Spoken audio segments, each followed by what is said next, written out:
अद्भुत विग्रहामराधीश्वर अगणित गुणगण अमृत शिव सांब सदा शिव सांब सदा शिव सांब सदा शिव सांब शिव। నమస్కారం ప్రేక్షకులందరికీ శుభోదయం। ఈనాటి కార్తీక శుభయోగం శీర్షికన కార్తీక మాసంలో తులసి చెట్టును పూజిస్తే ఎలాంటి విశేషమైన శుభయోగం కలుగుతుందో పరిశీలిద్దాం। శివకేశవులిద్దరికీ ప్రీతిపాత్రమైన కార్తీక మాసంలో తులసి కోట దగ్గర ప్రత్యేకమైనటువంటి పూజలు నిర్వహించడం ద్వారా విశేషమైన శుభ ఫలితాలు సిద్ధింపజేసుకోవచ్చు। స్కాంద పురాణంలో, వైష్ణవ ఖండంలో, అలాగే తులా పురాణంలో తులసి మాతను కార్తీక మాసంలో ఏ విధంగా పూజిస్తే విశేషమైనటువంటి శుభ ఫలితాలు కలుగుతాయో చాలా చక్కగా వివరించారు। వశిష్ఠ మహర్షి జనక మహారాజుకు, నారద మహర్షి పృథు చక్రవర్తికి కార్తీక మాసంలో చేసే తులసి పూజ విశిష్టతను గురించి వివరించారు। ఏ ఇంట్లో అయితే కార్తీక మాసంలో తులసి మొక్కను నాటుతారో ఆ ఇంట్లోకి యమదూతలు ప్రవేశించరని స్కాంద పురాణాంతర్గత వైష్ణవ ఖండంలో చెప్పారు। అలాగే పరమ పవిత్రమైనటువంటి శివకేశవులిద్దరికీ ప్రీతిపాత్రమైనటువంటి కార్తీక మాసంలో ఇంటి ఆవరణలో తులసి మొక్కలు నాటినట్లయితే అటువంటి వ్యక్తులు స్వర్గానికి వెళతారని, నరకానికి వెళ్ళరని స్కాంద పురాణంలో చెప్పడం జరిగింది। అలాగే కార్తీక మాసంలో తులసి మొక్కలో సర్వతీర్థాలు ఉంటాయని, సర్వదేవతలు ఉంటారని, పుష్కరాల సమయంలో ఉండేటటువంటి పుష్కరుడు కూడా కార్తీక మాసంలో తులసి కోటలో ఉన్నటువంటి తులసి మొక్కలో ఉంటాడని, అలాగే వాసుదేవుడు తులసి మొక్కలో ఉంటాడని స్కాంద పురాణంలో చెప్పారు। అందుకే కార్తీక మాసంలో తులసి కోట దగ్గర దీపం పెట్టి తులసి కోటలో తులసి మొక్కకు పూజ చేసి ప్రదక్షిణలు చేసినట్లయితే సర్వదేవతలను పూజించినటువంటి ఫలితం కలుగుతుందని, అలాగే సమస్త తీర్థాలలో స్నానం చేసినటువంటి ఫలితం కలుగుతుందని స్కాంద పురాణ అంతర్గత వైష్ణవ ఖండంలో, తులా పురాణంలో ప్రామాణికంగా చెప్పడం జరిగింది। అలాగే స్కాంద పురాణం ఏం చెప్తుందంటే రోపణాత్ పాలనాత్ సేకాత్ అంటుంది స్కాంద పురాణం। రోపణాత్ అంటే తులసి మొక్కను నాటటం, పాలనాత్ అంటే తులసి మొక్కను పోషించటం, సేకాత్ అంటే తులసి మొక్కను నీళ్లతో తడపటం।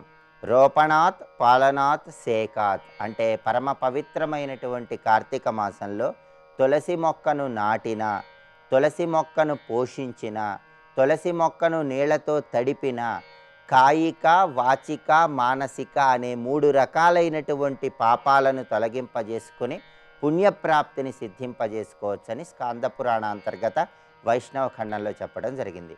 కాయిక అంటే శరీరంతో చేసే పాపాలు, వాచిక అంటే వాక్కుతో చేసేటటువంటి పాపాలు, మానసిక అంటే మనస్సుతో చేసేటటువంటి పాపాలు, అంటే శరీరంతో కానీ, మనస్సుతో కానీ, వాక్కుతో కానీ, తెలిసి కానీ తెలియక కానీ ఎలాంటి పాపాలు చేసినా ఆ పాపాలన్నీ తొలగింపజేసుకోవటానికి కార్తీక మాసంలో తులసి మొక్కను నాటాలి, తులసి మొక్కను పోషించాలి, తులసి మొక్కను నీళ్లతో తడపాలని వశిష్ఠ మహర్షి జనక మహారాజుకు, నారద మహర్షి పృథు చక్రవర్తికి వివరించాడని స్కాంద పురాణాంతర్గత వైష్ణవ ఖండంలో చెప్పడం జరిగింది। అలాగే పరమ పవిత్రమైనటువంటి కార్తీక మాసంలో తులసి కాండం నుంచి వచ్చినటువంటి తులసి చందనాన్ని ధారణ చేసినట్లయితే సమస్త పాపాలు పటాపంచలైపోతాయని, వైకుంఠ ప్రాప్తిని సిద్ధింపజేసుకోవచ్చని కూడా ప్రామాణిక గ్రంథాల్లో చెప్పడం జరిగింది।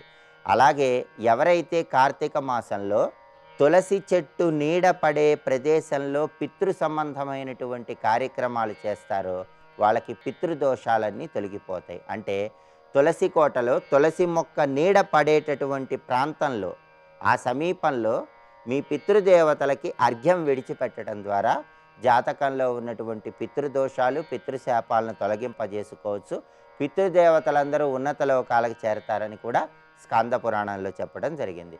తులసి కోట దగ్గర పూజ చేసే సమయంలో కార్తీక మాసంలో తులసి అమ్మవారికి ప్రీతిపాత్రమైన దీపం 9 ఒత్తుల దీపం కాబట్టి ప్రమిదలో ఆవు నెయ్యి పోసి 9 ఒత్తులు విడిగా వేసి దీపాన్ని వెలిగించాలి।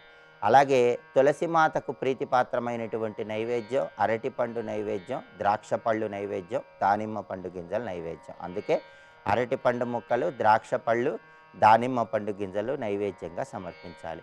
తులసి మాతకు ప్రియమైన పుష్పాలు తెల్లటి పూలు, గులాబీ పూలు కాబట్టి తెల్లటి పుష్పాలు, గులాబీ పూలు తులసి కోటలో ఉంచి నమస్కారం చేసుకోవాలి. ఓం బృందావన్యై నమః అని జపిస్తూ తులసి కోట చుట్టూ ప్రదక్షిణలు చేయాలి.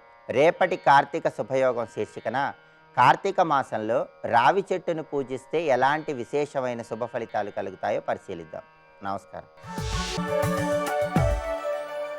ఓంకారరూపిణీ క్లీంకారవాసినీ జగదేకమోహినీ ప్రకృతి స్వరూపిణీ. కాశీనగరంలో ఉన్న దుర్గాంబకు నమస్కారం.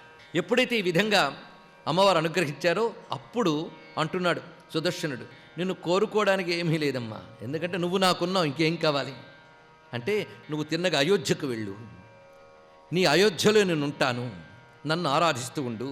నన్ను ఎవరైతే ఆరాధిస్తారో స్మరిస్తారో వారిని నేనేనాడు వదలను. అమ్మవారు చెప్పినటువంటి గొప్ప మాట ఇది. అందుకే నా భక్తులు ఎప్పుడూ నశించరు చెప్పినది ఆ తల్లి. తవ ప్రతిజ్ఞ మద్భక్తాననశ్యంత్యపి క్వచిత్ ఇది సంచింత్య ప్రాణాన్ సంధారయామ్యహం అని భక్తుడు అంటాడు. అమ్మా నీ ప్రతిజ్ఞ ఏమిటంటే నా భక్తుడు ఎప్పుడు చెడడు అనేది. ఆ ప్రతిజ్ఞను గుర్తుపెట్టుకుని నేను బ్రతుకుతున్నానమ్మా అన్నాడు భక్తుడు. ఎంత గొప్ప మాట చూడండి. అమ్మ ప్రతిజ్ఞను ఎప్పుడు మనం మరువరాదు.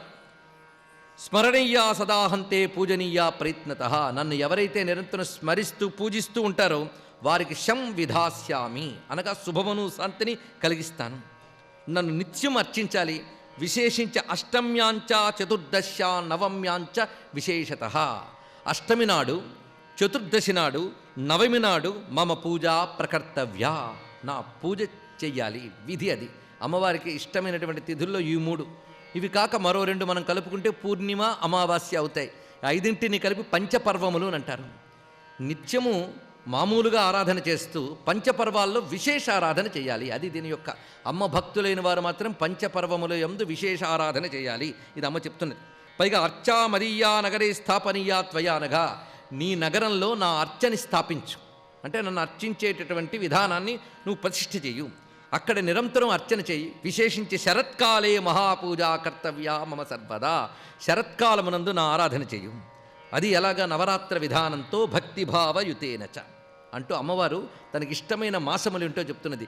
చైత్రే అశ్వినే తథా ఆషాఢే మాఘే కార్యో మహోత్సవ. మహోత్సవంగా నన్ను ఆరాధించవలసినటువంటిది 4 నెలల్లోనూ. ఒకటి చైత్రమాసము, దీన్నే మనం వసంత నవరాత్రులు అంటాం. అశ్వినే ఇది శరన్నవరాత్రులు. ఇవి కాక మరో 2 చెప్తున్నది అమ్మ నవరాత్రులు. ఆషాఢము, మాఘము. శ్రీ విద్యా సంప్రదాయంలో ఆషాఢంలో వచ్చేటువంటి పాడ్యము నుంచి వరుసగా 9 రోజులు వారాహి నవరాత్రులు అని చెప్పబడతాయి. మాఘమాసంలో పాడ్యము నుంచి శ్యామలా నవరాత్రులు అని చెప్పబడతాయి. కానీ ఇక్కడ శ్రీ విద్య పేరు చెప్పలేదు, కానీ అమ్మవారు ఈ 4 నవరాత్రులను చెప్తున్నది. ఈ 4 మాసములు అమ్మవారి ఆరాధనకి విశేషమైనవి అని చెప్తున్నారు. ఆ 4ంటిలో కూడా నవరాత్రే మహారాజా పూజాకార్య విశేషత. నవరాత్రి పూజలు చెయ్యు. పైగా కృష్ణపక్ష చతుర్దశి నాకు అత్యంత ప్రీతిపాత్రమైనది మళ్ళీ చెప్తున్నది. కృష్ణపక్షే చతుర్దశ్యాం మమ భక్తి సమన్వితై కర్తవ్యా నృపశార్దూల తథా అష్టమ్యాం సదాబుధై. ఈ కృష్ణపక్ష చతుర్దశి, అష్టమి మళ్ళీ వీటిని నొక్కి వివరించింది. అంటే అష్టమి 2 పక్షముల్లో శ్రేష్టం, కానీ కృష్ణపక్షంలో అష్టమికి మరింత ప్రసిద్ధి, చతుర్దశికి కూడా మరింత ప్రసిద్ధి అని వివరిస్తున్నది. వీరు నమస్కరించారు, అంతర్ధానమైంది తల్లి. అప్పుడు రాజులందరూ వచ్చి సుదర్శనుడిగా నమస్కారం చేసేట. ఇక నుంచి ఈ రాజులందరూ నీకు సామంతులు, నువ్వు మాకు చక్రవర్తి. వారంతటా వారే వచ్చి పాదాక్రాంతులు అయ్యారంటే ఇది అమ్మ అనుగ్రహం అండి. ఇతరు వెళ్ళి ఒక్కొక్కరికి జయించవలసిన అవసరం లేకుండా అందరూ అక్కడే నిలబడి ప్రతాపం చూసి ఇతర పాదాలను ఆశ్రయించారు.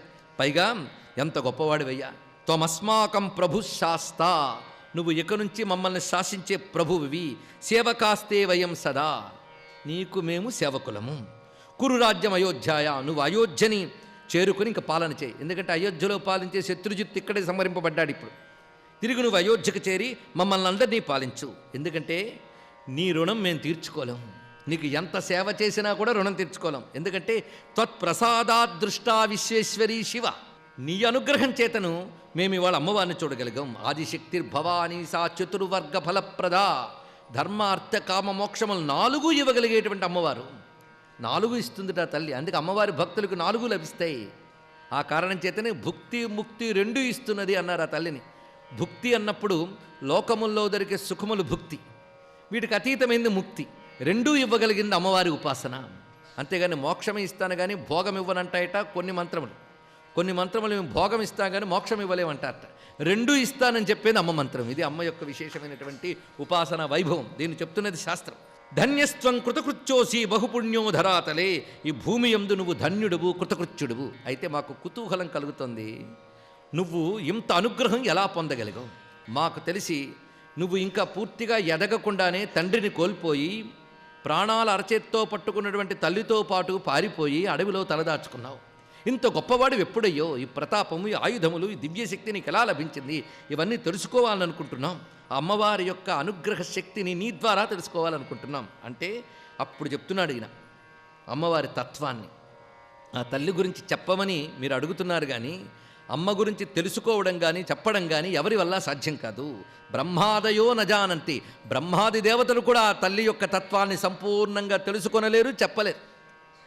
ఆరాధించి అనుగ్రహం పొందగలమే తప్ప అర్థం చేసుకుని చెప్పలేము. ఇది అమ్మ యొక్క తత్వం అంతే. ఆవిడ గురించి చెప్పలేమనేదే చెప్పగలం, ఇంకేం చెప్పగలం ఆ తల్లి గురించి అంటున్నాడు. పైగా సర్వస్య ఆద్య, ఆవిడ ఆద్య, ఆవిడే మహాలక్ష్మి అన్నాడు ఇక్కడ. ఆద్యాశక్తికి మహాలక్ష్మి అని పేరు, ఆద్యాలక్ష్మి అని పేరు.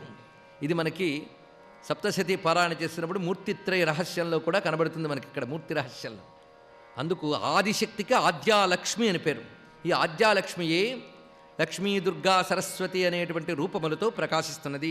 సర్వదేవతా రూపములు ఆ తల్లి యొక్క స్వరూపములే. అయితే ఆవిడ నిర్గుణ పరమాశక్తి.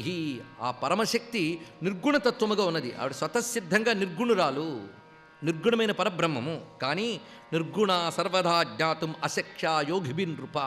యోగులకు కూడా నిర్గుణతత్వం అంతుపట్టదు సుమా. అందుకే సగుణ సుఖసేవ్య. ఆవిడ యొక్క సగుణ స్వరూపమే సుఖముగా సేవించడానికి ఉంటుంది. అంటే అనుకూలంగా ఆరాధించడానికి యోగ్యమైనది అమ్మ యొక్క సగుణతత్వం.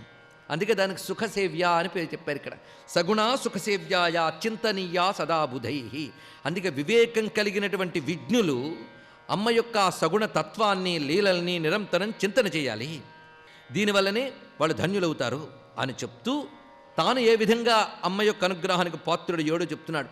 బాల్యంలో అలా చేరి నేను అమ్మ బీజాక్షరాన్ని జపించడం మొదలుపెట్టాను. అది ఎలాగూ, అది జపించాలని నీకు ఎందుకు అనిపించింది అంటే నేను సమాధానం చెప్పలేనన్నాడు.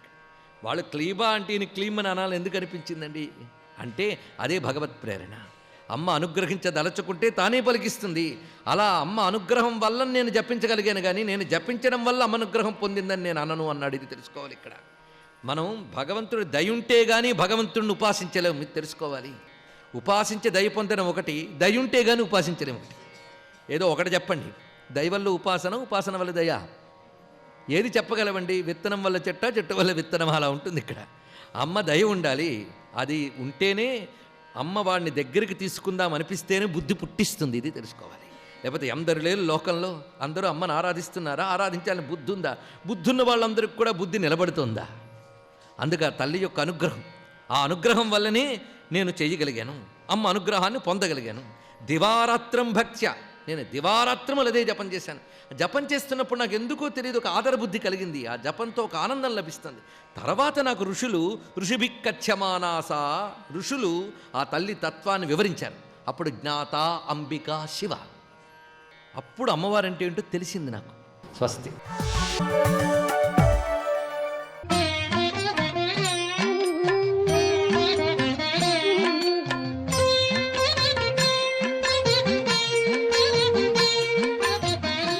ఓం నమో నారాయణాయ, ఓం నమ శివాయ, శ్రీమాత్రే నమ. హరిహరాత్మక స్వరూపతత్వం కార్తీక మాసం. అందుకే అయ్యప్ప దీక్ష కూడాను కార్తీక మాసంలో చాలామంది ప్రారంభిస్తారు. శరణు ఘోషతో దీక్షను స్వీకరించి విశిష్టవంతమైనటువంటి ప్రభావాన్ని సంతరించుకుంటూ అనేక తీర్థక్షేత్రాలను కూడా సందర్శించి దీక్షా కంకణా తత్పరులై హరిహరాత్మక స్వరూపుడైనటువంటి అయ్యప్ప దర్శనం కోసం వెళ్ళటం జరుగుతుంది.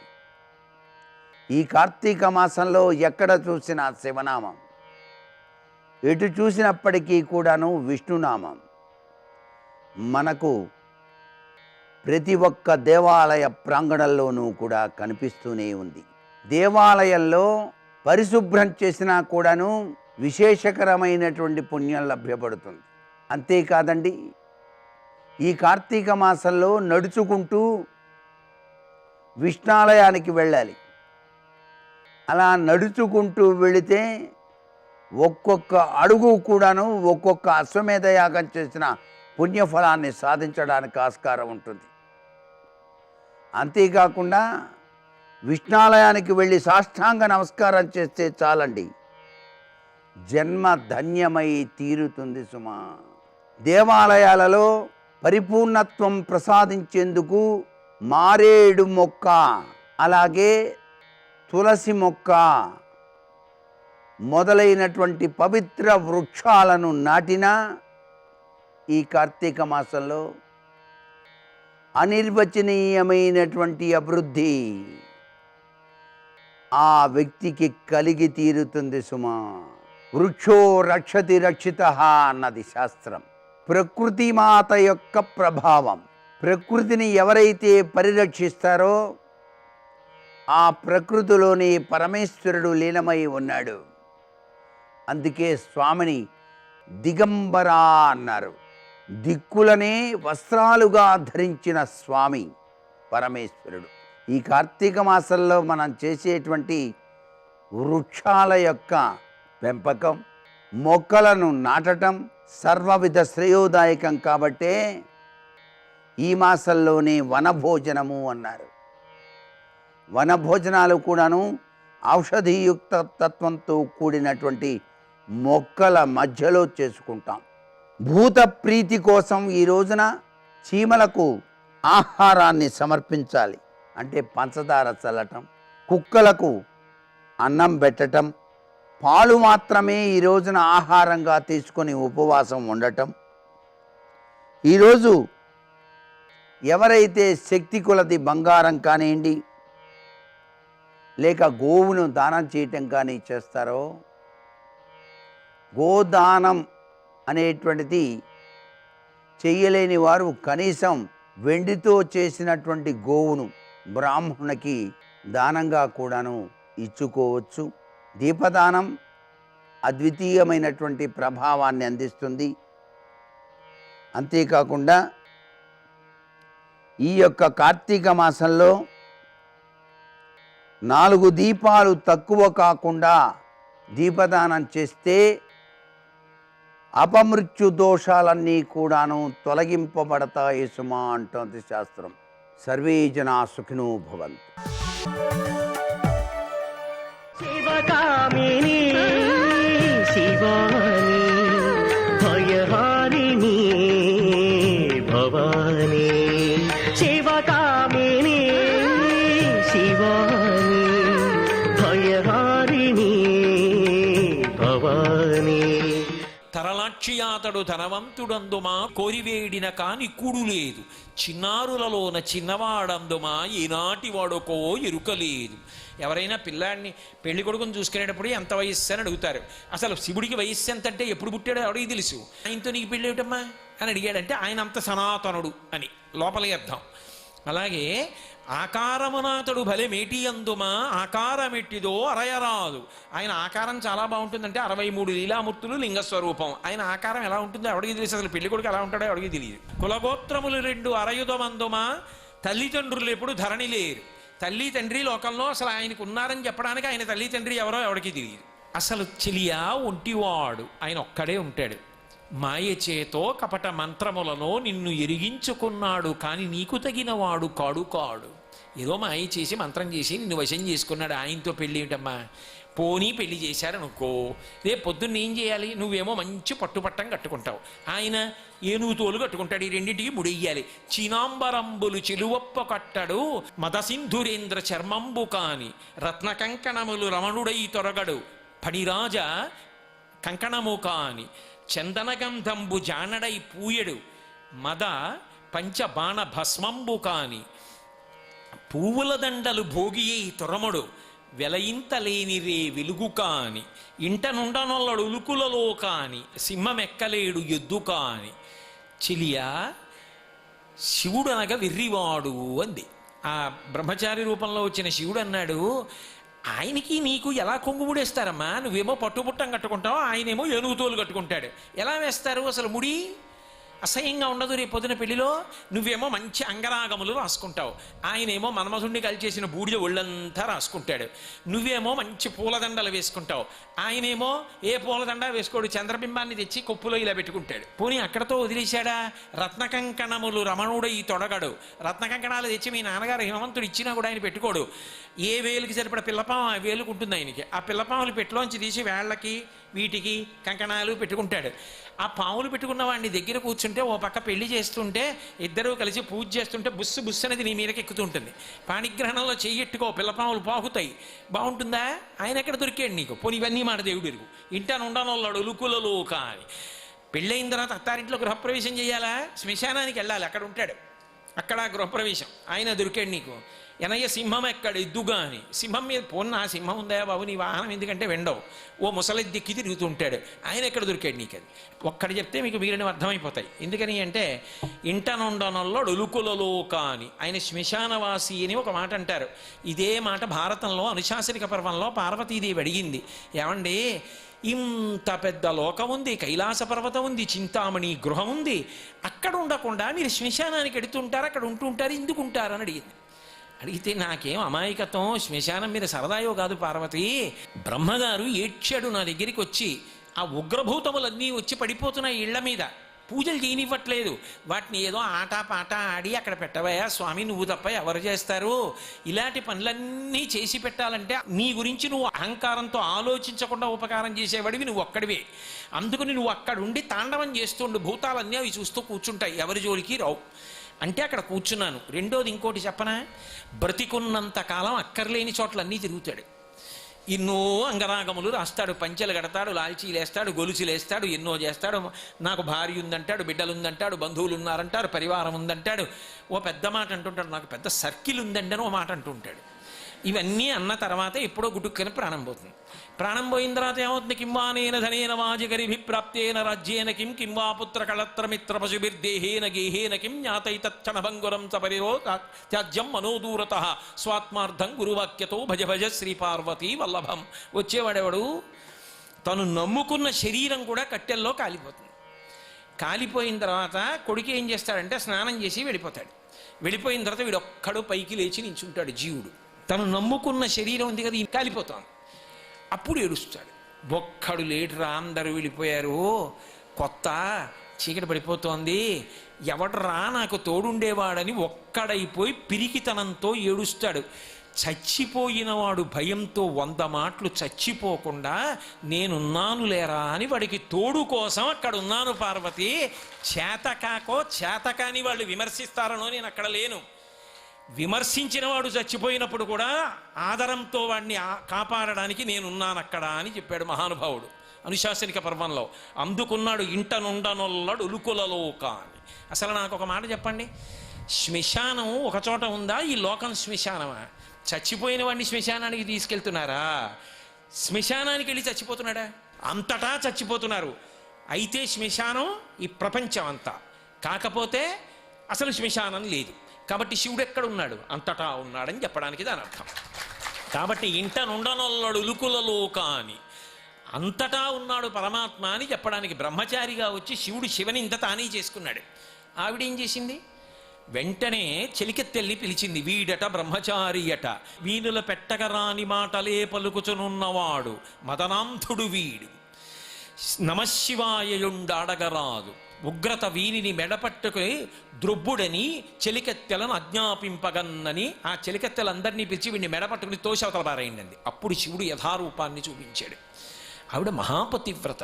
ఒకప్పుడు కన్న తండ్రి దక్ష ప్రజాపతి శివనింద చేస్తే నరుడు అజ్ఞానమునందు భుజించిన జుగుప్సంబైన యన్నము సయ్యన వెళ్ళించి పవిత్రుడైన గతి ఘనున్ పరమశివున్ నిందించిన నీ తనూభవ అనంగా నోర్వ హేయభాజనమైన ఈ శరీరమున్ విడిచి భాస్వచ్యుద్ధి ప్రాపించదన్.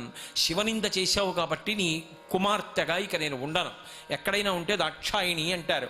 ఈ శరీరం వదిలేస్తున్నానని వదిలేసింది. వదిలేస్తూ ఒక మాట చెప్పింది, భవో నహోద్ధీష్టి శివం శివేతరహ అంది. శివనింద చేసిన వాడికి శుభములు కలగవు. అది ఆవిడ యొక్క తీర్పు ఆ అవతారంలో. కాబట్టి లోకంలో ఆ తల్లి మహాపతివ్రత, అది ఆవిడ మొదటి లక్షణం. భక్తుల ఎడ మహాకారుణ్య స్వరూపిణి. ఎన్ని దోషములు చేసినవాడు కానివ్వండి, ఆ తల్లి వంక తిరిగి అమ్మా అని ఒక మాట అన్నాడా?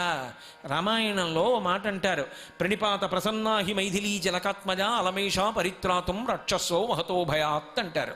రామచంద్రమూర్తి దగ్గరికి వెడితే రామా నేను నీవాడని అనాలి. సకృదేవ ప్రపన్నాయ తవాస్మీత చయాచతే అభయం సర్వభూతేభ్యో దదామ్యే తద్వ్రతం మమ. యుద్ధకాండలో ఆయన ప్రతిజ్ఞ. రాముడి దగ్గరికి వెళ్ళి రామా నేను నీవాడనంటే కాపాడతాడు. సీతమ్మ దగ్గరికి వెడితే నోరు విప్పి మాట్లాడక్కర్లా. ప్రణిపాత ప్రసన్నాహి మైథిలీ జనకాత్మజ. ఒకసారి ఆవిడ దగ్గర నేల మీద పడిపోతే చాలు, ప్రణిపాతానికి ఆవిడ అనుగ్రహించేస్తుంది. సర్వం శ్రీ ఉమామహేశ్వర పరబ్రహ్మార్పణమస్తు. స్వస్తి.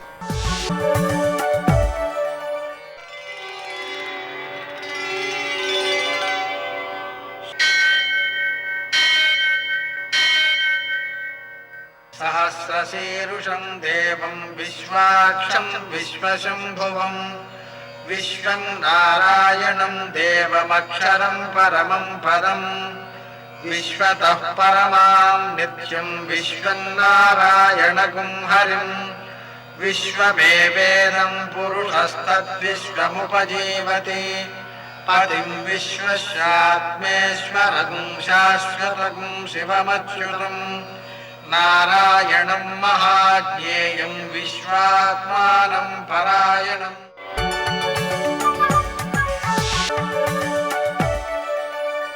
సూర్యశౌర్యమథేందురింద్రపదవీ సన్మంగళం మంగళం. ఆపదామపహర్తారం దాతారం సర్వసంపదాం లోకాభిరామం శ్రీరామం మోక్షదం తన్నమామ్యహం. నేటి కాలమాన విశేషాలను గమనిద్దాం. స్వస్తి శ్రీ చాంద్రమాన ప్లవనామ సంవత్సరం దక్షిణాయనం శరదృతువు కార్తీక మాసం కృష్ణపక్షం బుధవారం. సూర్యోదయం 6:29 సూర్యాస్తమయం 5:35 తిథి పంచమి రాత్రి 3:02 వరకు. నక్షత్రం పునర్వసు సాయంకాలం 4:25 వరకు. వర్జం రాత్రి 1:12 నుంచి 2:57 వరకు. దుర్ముహూర్తం ఉదయం 11:40 నుంచి 12:24 వరకు. అమృతకాలం మధ్యాహ్నం 1:45 నుంచి 3:32 వరకు. రాహుకాలం బుధవారం కాబట్టి మధ్యాహ్నం 12 నుంచి 1:30 వరకు. అష్టకవర్గు రీత్యా శుభప్రదమైన సమయం ఉదయం 11:20. నేటి విశేషం బుధవారం. బుధవారం రోజున మనం పిల్లల చేత హయగ్రీవ జపం చేయించడం, హయగ్రీవుడికి పూజ చేయించడం. హయగ్రీవం అని పాయసంలో పెసరపప్పు వేసి తయారు చేస్తే దాన్ని హయగ్రీవం అంటారు. దాన్ని హయగ్రీవుడికి నివేదన చేయడం, పిల్లలకి పెట్టడం, వీటన్నిటి వల్ల విద్యార్థులలో విద్యాసక్తి పెరుగుతుంది, జ్ఞాపక శక్తి పెరుగుతుంది, విద్యను సద్వినియోగం చేసే శక్తి పెరుగుతుంది.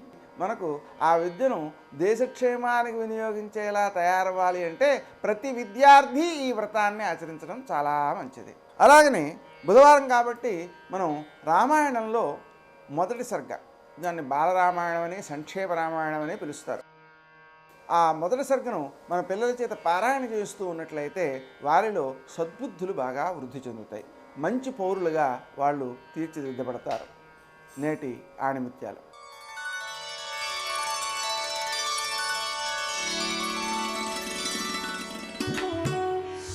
ఆత్మవిశ్వాసం గల వారిని భయం నిరాశ దరిచేరవు.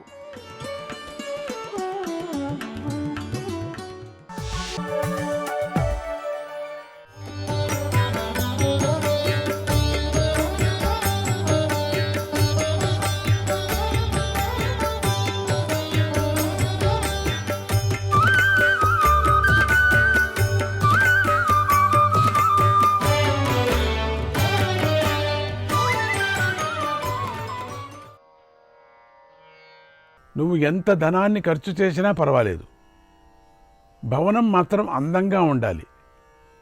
భవనాన్ని నిర్మించేటప్పుడు మాత్రం జనుమ, మద్ది చెట్టు జిగురు మొదలైనటువంటి అగ్నికి తేలికగా కాలిపోయేటువంటి ద్రవ్యాలను ఉపయోగించాలి. ఒక బంకను ఉపయోగించాలి, అది అగ్ని తగిలితే మంటుకోవాలి.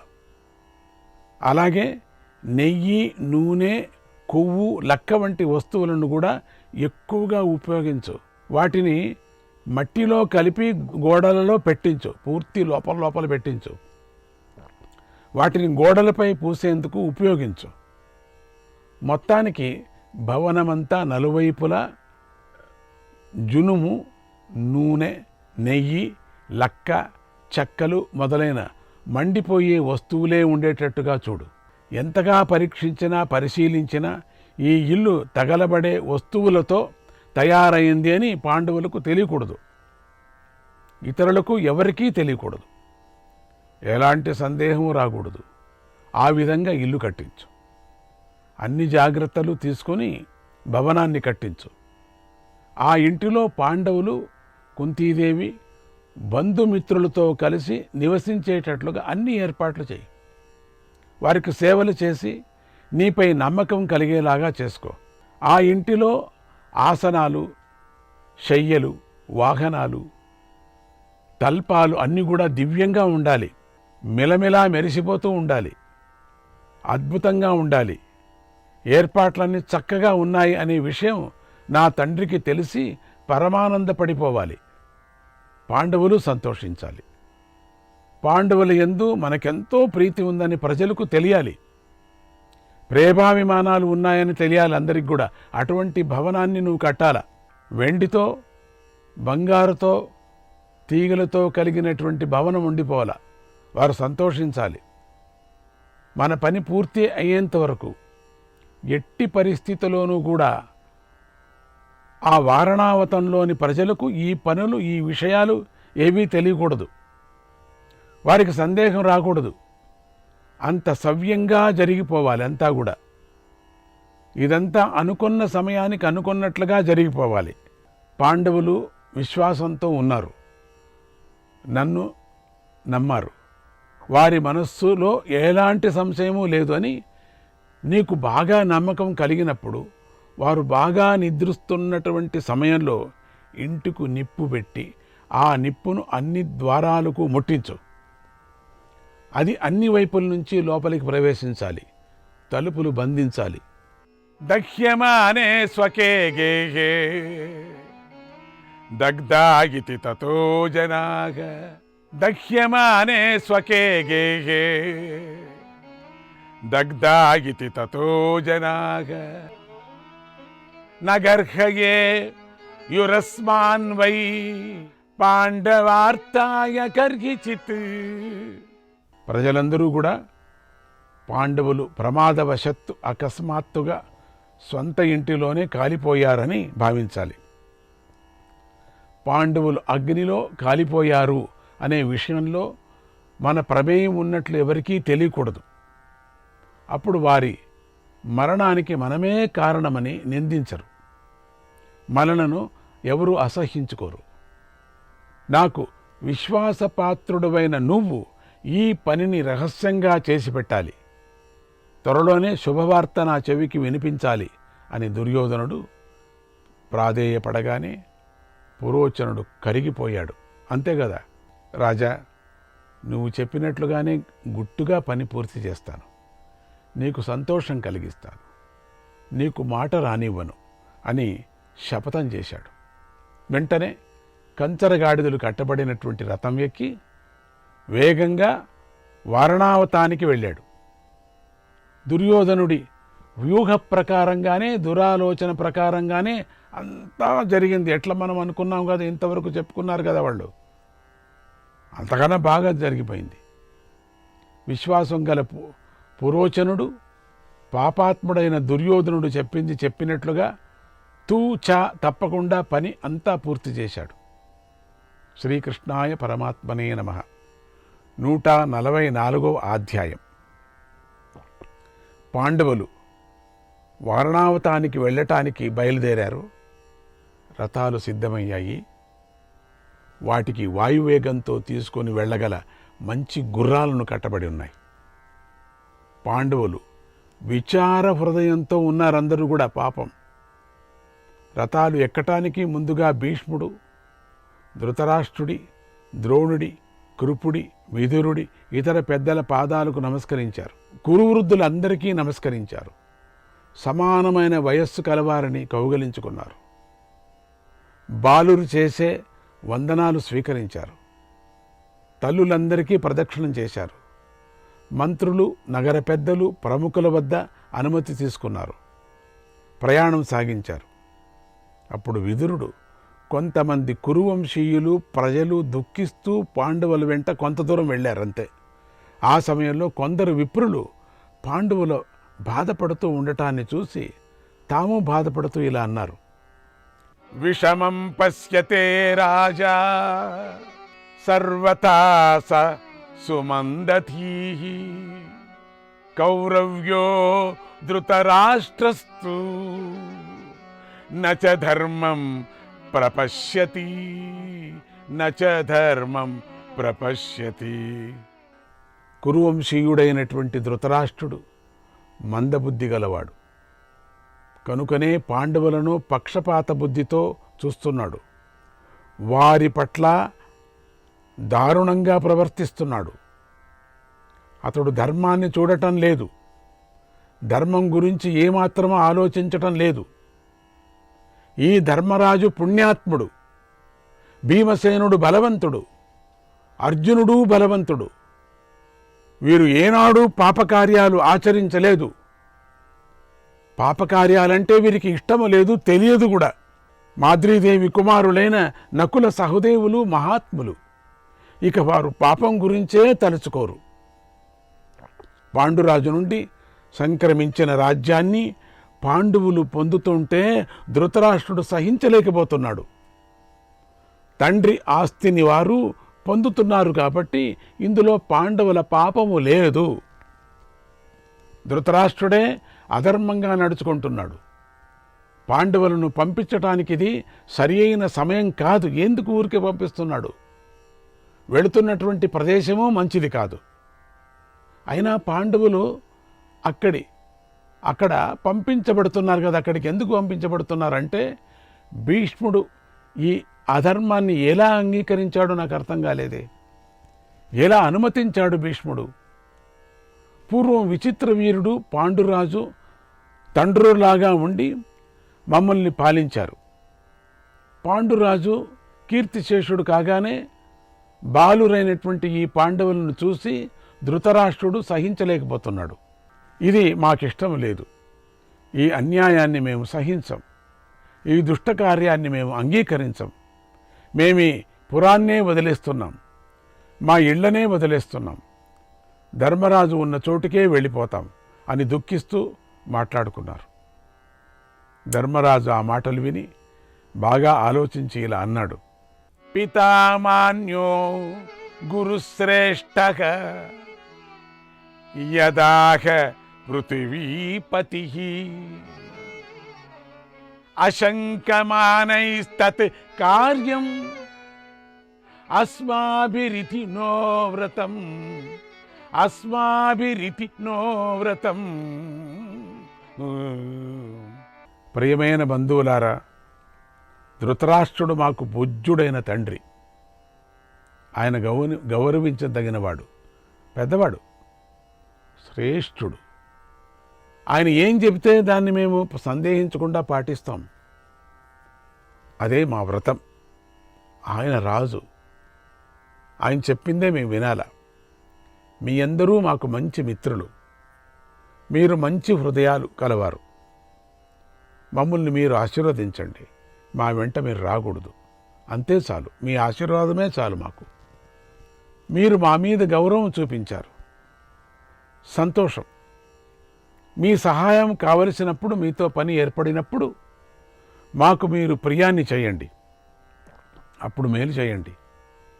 మమ్మల్ని సంతోషపెట్టండి అప్పుడు అన్నాడు. ప్రజలు ఆ మాటలు విని వారిని ఆశీర్వదించి తిరిగి నగరానికి వెళ్ళారు. చాలామంది వెళ్ళారు, తాను జతలో వెళ్ళాలని చెప్పేసి అందరినీ వెనక్కి పంపించారు. ప్రజలందరూ వెళ్ళిపోగానే విదురుడు ధర్మరాజు వద్దకు వచ్చాడు. ఆయన సత్యధర్మాలు తెలిసినవాడు కదా. దుర్యోధనుడి యొక్క దురుద్దేశాన్ని ఆ మ్లేచ్ఛ భాషలో ధర్మరాజుకు తెలపాలనుకున్నాడు. ఆ మాటలు ఇతరులకు తెలియవు, అర్థం కావు. ప్రాజ్ఞః ప్రాజ్ఞ ప్రలాపజ్ఞః ప్రలాపజ్ఞమిదం వచః ప్రాజ్ఞం ప్రాజ్ఞః ప్రలాపజ్ఞః ప్రలాపజ్ఞం వచో బ్రవీత్. నీతివేత్త అయినటువంటి ఆ విదురుడు ముందు వెనకాలు తెలిసినవాడు. బుద్ధిమంతుల మాటల్లోని మర్మాన్ని గ్రహిస్తాడు ఎప్పుడు. అచ్చం అలాగే ధర్మరాజు కూడా ముందు వెనకలు తెలిసినవాడు కదా, బుద్ధిమంతుల మాటల్లోని మర్మాన్ని గ్రహిస్తాడు. విదురుడు ధర్మరాజుతో యో జానాతి పరప్రజ్ఞాం నీతిశాస్త్రానుసారిణీం